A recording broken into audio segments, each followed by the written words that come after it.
The Vicar's Daughter, and the Fallen Lord. Before we dive into the story, tell me where in the world you're watching from, and if this story steals your heart, please hit subscribe.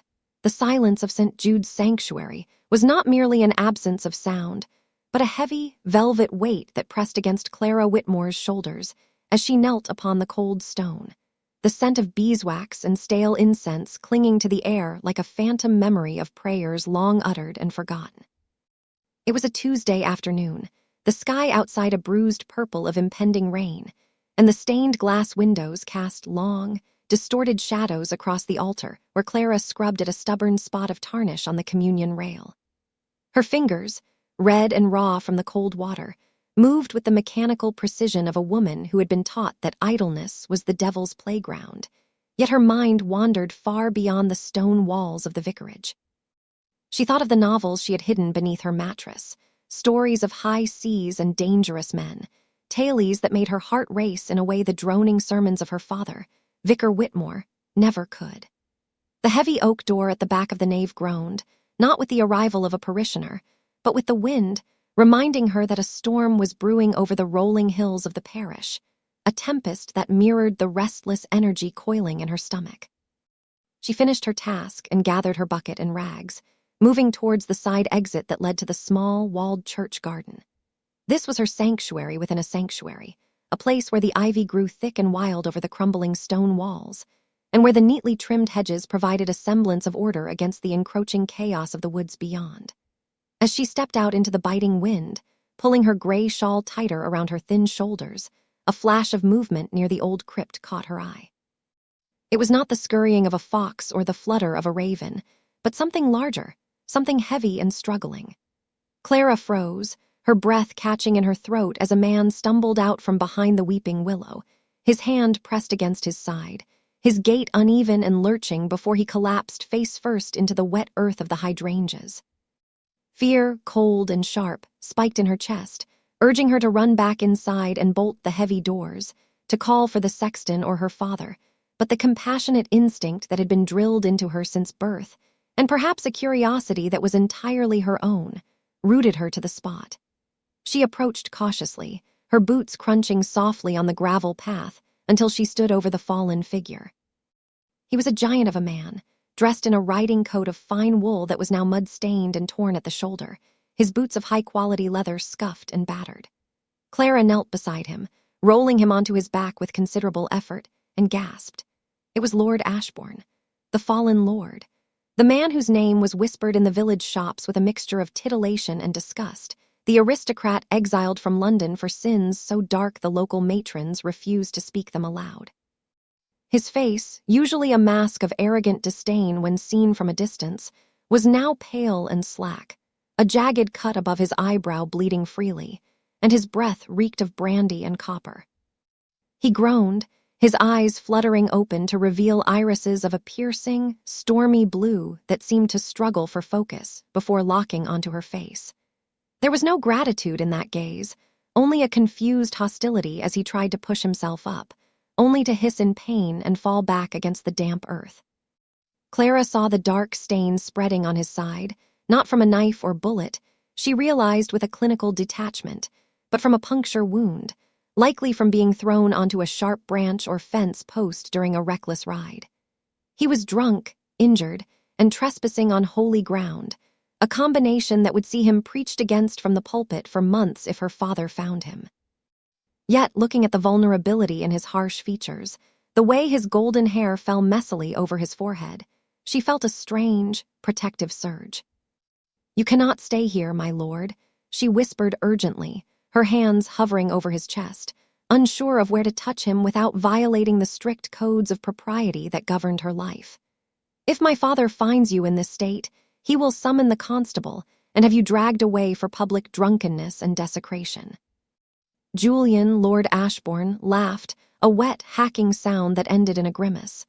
"Let him," he rasped, his voice deep and textured like rough gravel. "It would be the most excitement this God-forsaken parish has seen in a decade. Leave me be, little mouse. I require neither your pity nor your prayers." His insult stung, but Clara ignored it, her eyes darting to the rectory windows visible through the trees where a light had just been extinguished. Her father would be coming for his evening inspection of the grounds any moment.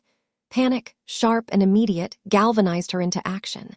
She grabbed Julian's arm, pulling with all her strength. "You must get up.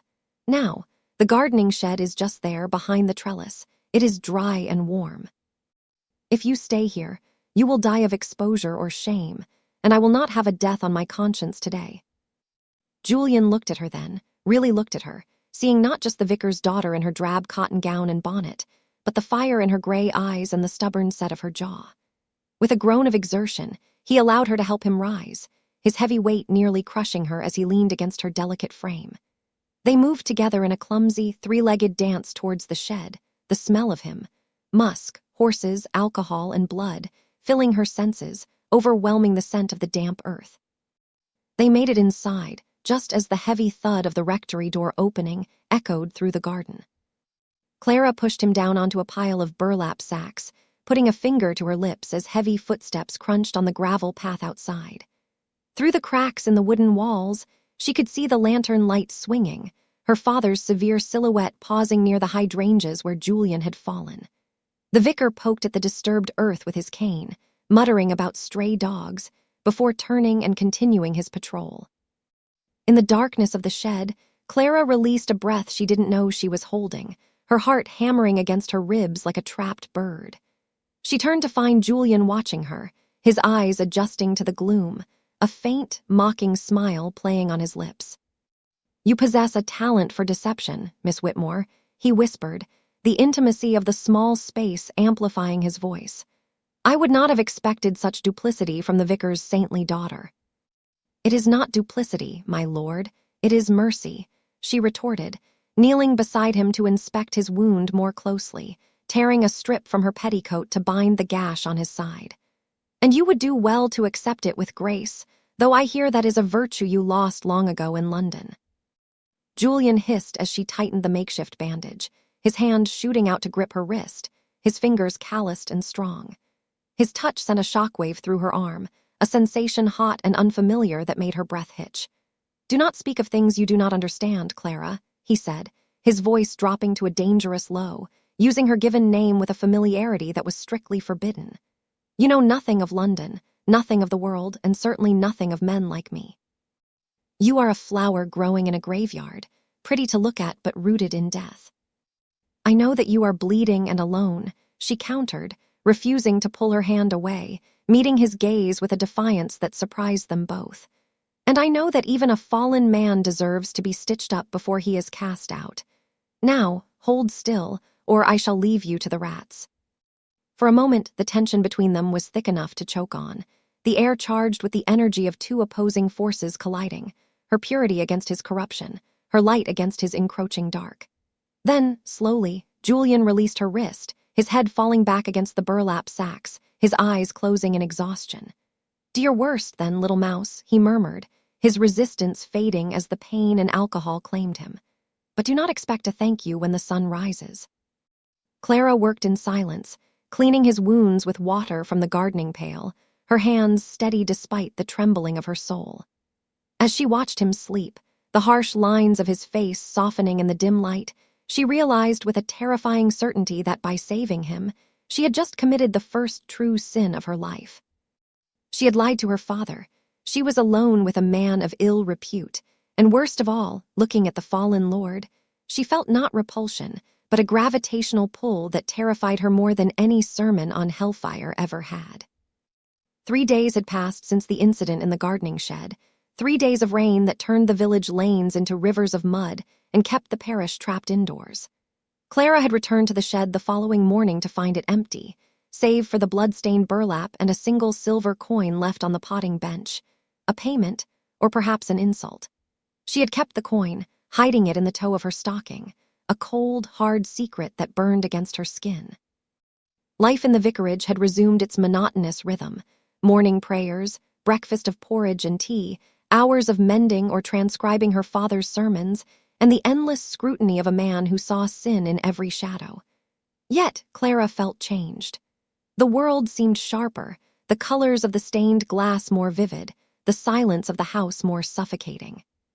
She found herself looking towards the distant tree line, where the chimneys of Ashbourne Manor rose like skeletal fingers against the gray sky, wondering if the Lord lived, or if he had succumbed to the fever she feared would follow his wounds. Her reverie was broken on Thursday by a summons to the village to deliver a basket of goods to the widow Halloway. It was a chore she usually enjoyed, a brief respite from the rectory's gloom, but today the air felt heavy with menace. As she walked along the muddy path that skirted the edge of the woods, she heard the thunder of hooves approaching. She stepped aside, clutching her basket, expecting a farmer's cart, but instead, a sleek black stallion reined in sharply beside her, spraying mud onto the hem of her gown.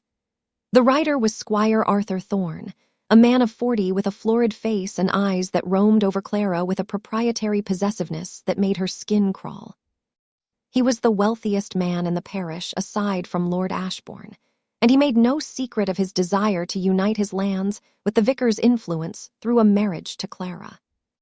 "Good day, Miss Whitmore," Thorne boomed, leaning down from his saddle, his riding crop tapping rhythmically against his boot. "You are far from the safety of the church. The woods are full of dangers for a delicate thing like you. Perhaps I should escort you."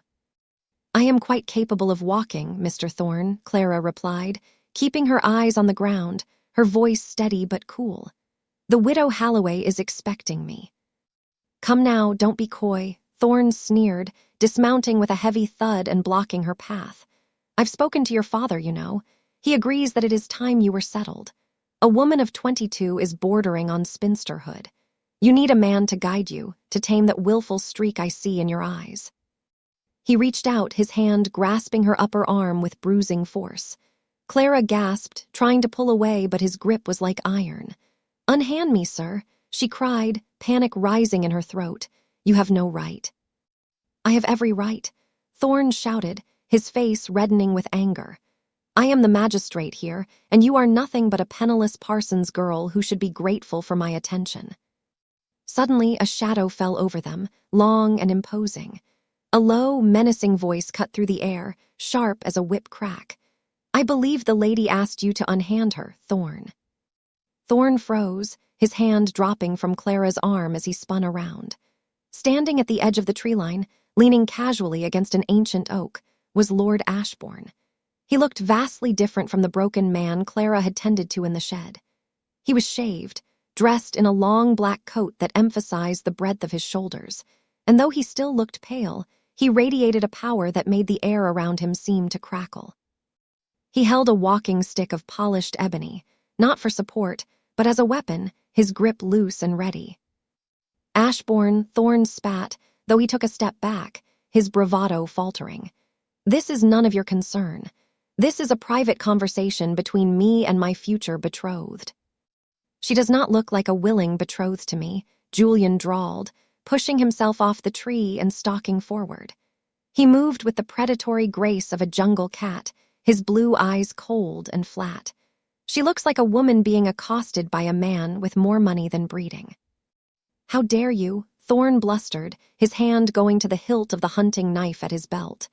"You are a disgrace, Ashbourne. A pariah. You have no standing here."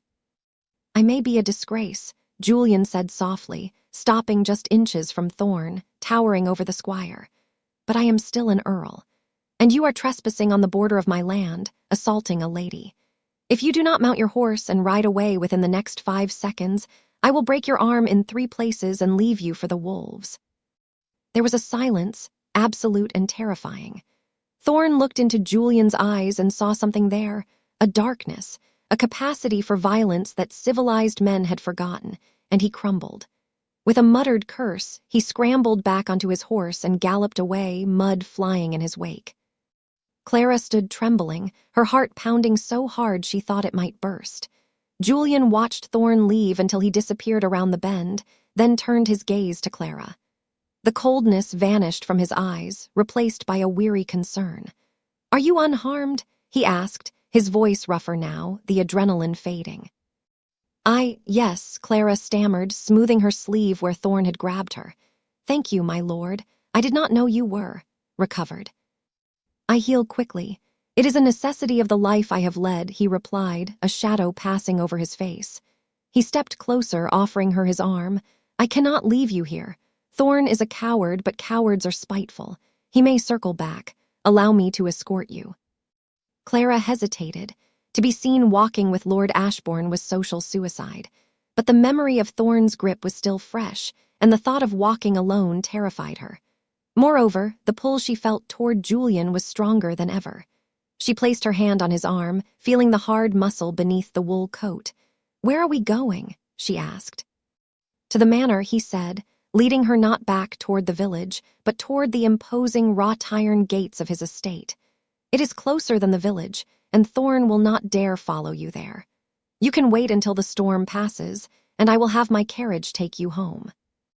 As they walked up the long, overgrown driveway, Ashbourne Manor loomed before them, a masterpiece of Gothic architecture that had fallen into melancholic ruin. Ivy choked the stone gargoyles, and several windows were boarded up, giving the house the appearance of a blinded giant. Yet, as Julian led her through the heavy oak doors into the grand foyer, Clara saw hints of its former glory. The sweeping marble staircase, the crystal chandelier shrouded in cobwebs, the portraits of stern ancestors watching from the shadows. "It is not much," Julian said, his voice echoing in the vast, empty space. "A tomb for a dead lineage, but it is safe." He led her into the library, the only room that seemed inhabited. A fire roared in the massive hearth, casting a warm glow over walls lined with thousands of books. Leather armchairs sat before the flames, and a half-empty decanter of brandy rested on a side table. It was a masculine room, smelling of old paper and tobacco, a world away from the sterile cleanliness of the vicarage. "Sit," he commanded gently, pouring a small glass of amber liquid and handing it to her. "Drink. It will steady your nerves." Clara took the glass, her fingers brushing his. "Why did you help me?" she asked, taking a sip and coughing as the brandy burned her throat. "You said you wanted nothing to do with the parish." Julian leaned against the mantelpiece, looking down at her, the firelight dancing in his eyes. "Because Clara," he said, his voice dropping to that low, intimate register that made her shiver. "I may be a fallen man, stripped of my honor and my place in society, but I am not a monster. And when I saw that swine touching you—" He paused, his jaw tightening. "Let us just say that I protect what I find interesting. And you, Clara Whitmore, with your hidden fire and your gardening shed surgeries, are the most interesting thing I have found in a very long time." Clara looked at him, feeling the dangerous thrill of his words. He was warning her, telling her he was bad, yet everything he did proved he was capable of a profound, if rough, goodness. In the warmth of the library, with the storm beginning to lash against the windows, Clara realized she had crossed a threshold. She was under his protection now, and the temptation to stay in his dark, fascinating world was a siren song she wasn't sure she wanted to resist. The weeks that followed blurred into a clandestine rhythm that defied every rule Clara had been raised to revere. Under the guise of extended charity rounds and collecting herbs from the deep woods, Clara found her way to Ashbourne Manor nearly every afternoon. The transaction had begun as a necessity. She had insisted on organizing the chaos of his library in return for his protection, but it had quickly evolved into something far more perilous. She found Julian not merely a brooding figure of scandal, but a man of sharp, biting intellect who was drowning in the wreckage of his own life. One Tuesday, the rain lashed against the library windows with a ferocity that turned the world outside into a gray smudge. Clara was perched atop a ladder, cataloging a section on maritime law, while Julian sat at his massive oak desk, buried under a mountain of ledgers. The air was thick with the scent of old paper and the wood smoke from the hearth. He swore softly, a harsh sound that made Clara look down. He had driven the quill pen into the wood of the desk, the nib snapping under the force of his grip. "It is hopeless," he muttered, raking a hand through his hair, which had grown longer and more untamed in the weeks since their meeting. "The estate is bleeding money. The tenants are starving because the previous steward embezzled the funds meant for repairs, and I am powerless to stop it." Clara descended the ladder, the rustle of her skirts the only sound in the room. She approached the desk tentatively. "Is it truly so dire? Surely there are investments in London." Julian laughed, a bitter, hollow sound. London is the architect of this ruin, Clara. Do you know why I am here? why I was cast out. Clara shook her head. The rumors in the village ranged from murder to seduction of a royal princess, but she had never dared to ask. I trusted the wrong people, he said, standing up and walking to the window, staring out at the rain. I was young, arrogant, and foolishly in love. Her name was Evelyn. She was the daughter of a duke, and I thought she was the sun and the moon. My business partner, a man I had known since Eton, convinced me to invest the entirety of my liquid assets into a railway scheme in the colonies. It was a fraud, a phantom company. He turned to face her, his silhouette dark against the gray light. But that was not the wound that festered, Clara. It was that Evelyn knew, she and he, they had planned it. When the scandal broke, when the debts were called in, she was the first to denounce me. She claimed I had squandered her dowry, that I was a gambler and a rake. Society believed the Duke's daughter. I was stripped of my reputation, my friends, and my standing. I came here to rot. Clara felt a physical ache in her chest at his words. It was not the loss of money that had broken him. It was the betrayal of love. It explained the armor he wore, the cynicism he wielded like a shield. I am sorry, she whispered, the words feeling inadequate. Do not be, he said, moving away from the window and coming to stand before her. It taught me the truth of the world, that loyalty is a currency of fools, and love is a weapon used to slit the throat. That is not true, Clara said, her voice trembling but firm. She looked up at him, her gray eyes fierce. You have been loyal to your tenants, even when you cannot pay for it. You protected me from Thorn, gaining nothing but a headache. You are not the man they made you, Julian. You are better. Julian looked down at her, his expression unreadable, intense. And what of you, Clara? What wound do you hide beneath that bonnet? You speak of my scars, yet you flinch every time a door slams. You work yourself to the bone for a father who looks at you as if you are a burden. The question stripped her bare. Clara looked away, her hands twisting in her apron. My father! He believes that joy is a sin. My mother loved to sing. She loved poetry and flowers. He silenced her. Day by day, verse by verse, until she was just a ghost in her own home. When she died, he told me it was God's judgment on her vanity. She looked back at Julian, tears pricking her eyes. I am terrified that I am disappearing just as she did. That I will wake up one day and be nothing but ink stains and prayers. The distance between them vanished. Julian reached out, his hand cupping her cheek, his thumb brushing away a tear. His touch was rough, warm, and electrifying. You could never disappear, Clara. You burn too brightly. The atmosphere in the room shifted, the air becoming heavy and charged. The confession had opened a door that could not be closed. Julian's gaze dropped to her lips, and for the first time, Clara did not feel the urge to retreat. She felt an overwhelming need to be seen, to be held, to be something other than the vicar's daughter. Julian, she breathed, the name a plea and a permission. He groaned low in his throat and lowered his head. When his lips met hers, it was not the chaste, tentative kiss of a suitor, but the desperate, starving claim of a man who had been in the dark too long. Clara gasped, her hands clutching the lapels of his coat as he pulled her flush against him. The kiss was fire and storm, tasting of brandy and longing. It was a violation of everything she had been taught, a sin of the highest order, and yet, as his arms wrapped around her waist, anchoring her to him, Clara felt a surge of liberation so profound it made her dizzy. In the shadows of the library, amidst the ruins of his past and the fears of her future, they clung to each other, the storm outside mirroring the beautiful, dangerous wreckage they were creating within. The secrecy of their affair was a fragile glass house, and the stone was cast not by chance, but by malice. It was Mrs. Gable, the parish busybody, who had seen Clara slipping through the breach in the manor's east wall. The whispers began in the scullery, moved to the market, and finally, inevitably, reached the ears of Vicar Whitmore. It happened on a Sunday evening. Clara had returned from the manor, her lips still swollen from Julian's kisses, her heart light with the promise he had made her that afternoon, a promise to sell the remaining unentailed land in the north to clear his debts, to rebuild not for society, but for them.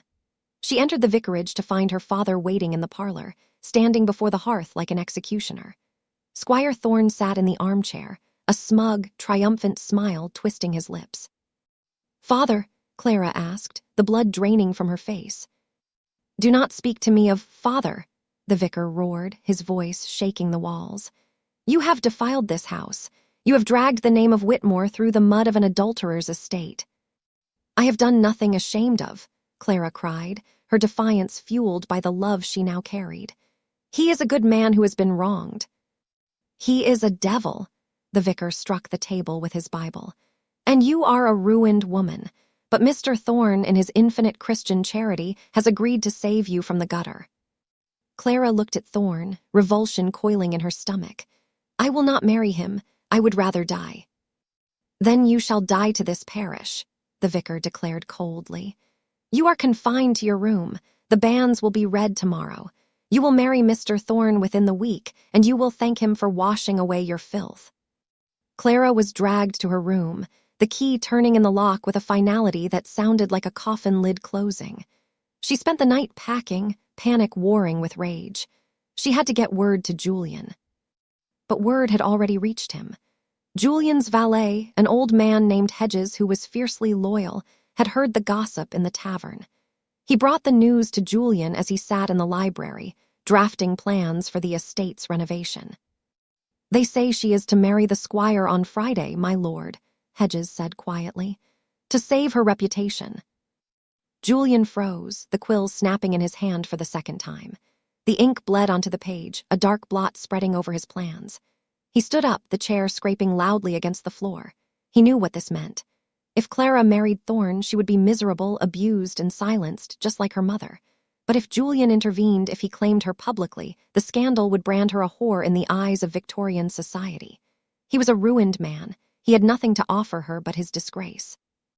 "I ruin everything I touch, Hedges," Julian whispered, staring into the fire.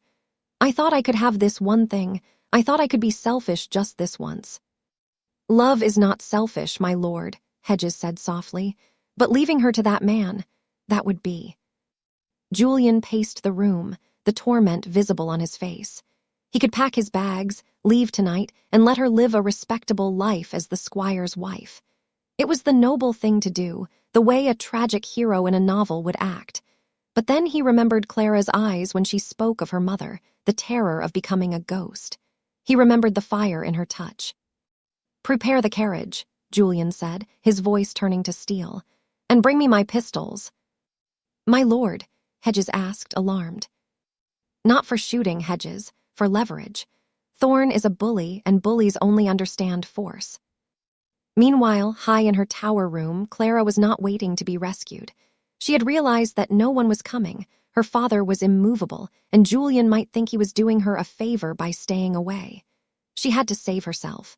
She pried open the window, looking down at the trellis that climbed the side of the vicarage. It was old and brittle, and the drop was dangerous. But the alternative was a life of suffocation. With shaking hands, she climbed out, the wind whipping her nightdress. The wood groaned under her weight. Halfway down, a rung snapped, and she slid, scraping her arms and tearing her gown, but she managed to catch the vines and scramble to the ground.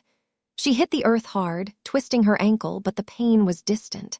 She limped into the darkness, not toward the village, but toward the manor. She met Julian on the road. He was riding furiously toward the vicarage, his coat flying behind him like a cape of shadows.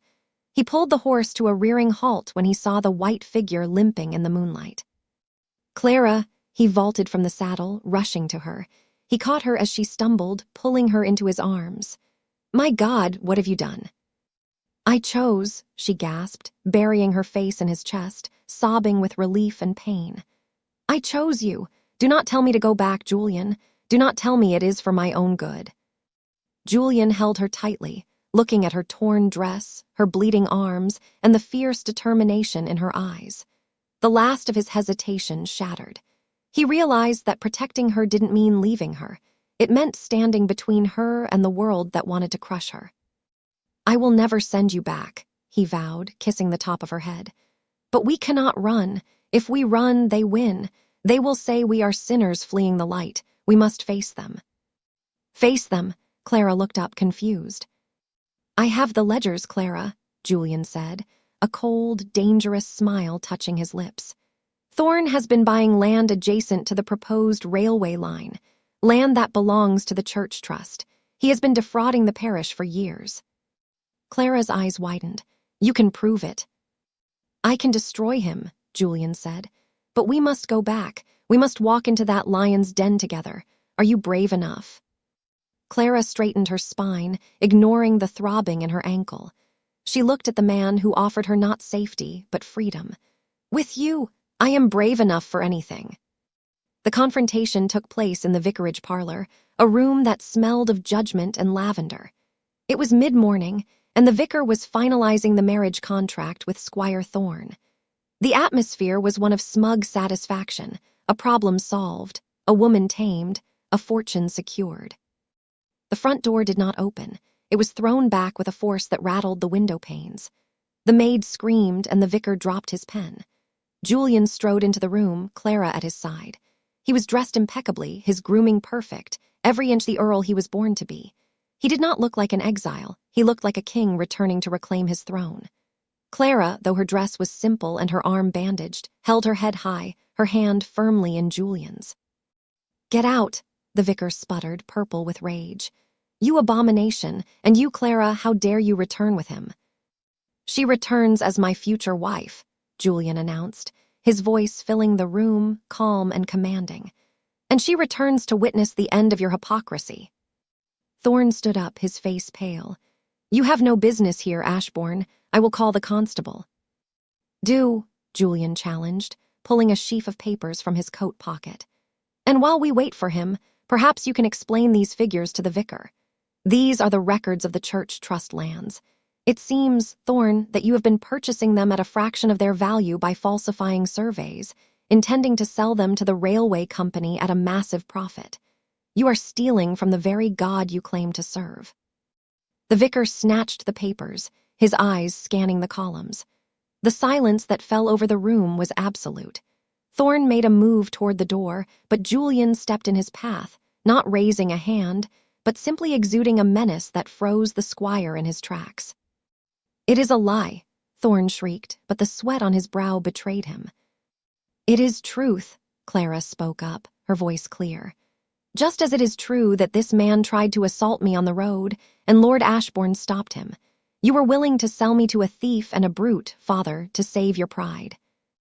The vicar looked from the papers to Thorne, his face crumbling. The rigid moral structure of his world was fracturing. He looked at his daughter, really seeing her for the first time, not as a vessel for obedience, but as a woman with the strength of the mother he had broken. Get out, the vicar whispered to Thorne. Get out of my house.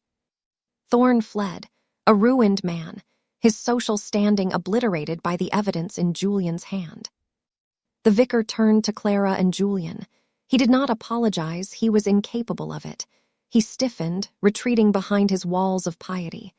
If you marry this man, Clara, you are dead to me. I will not have a scandalous daughter. Clara felt a pang of sorrow, but it was distant, like a memory of a pain she used to feel. She looked at Julian, who stood waiting, offering her everything, his protection, his heart, his flawed but beautiful reality. Then I shall be born again, Clara said softly. Goodbye, father. She took Julian's arm, and they walked out of the vicarage, out of the garden where they had first met in blood and secrets, and into the sunlight. 6 months later, the scaffolding was finally removed from the east wing of Ashbourne Manor.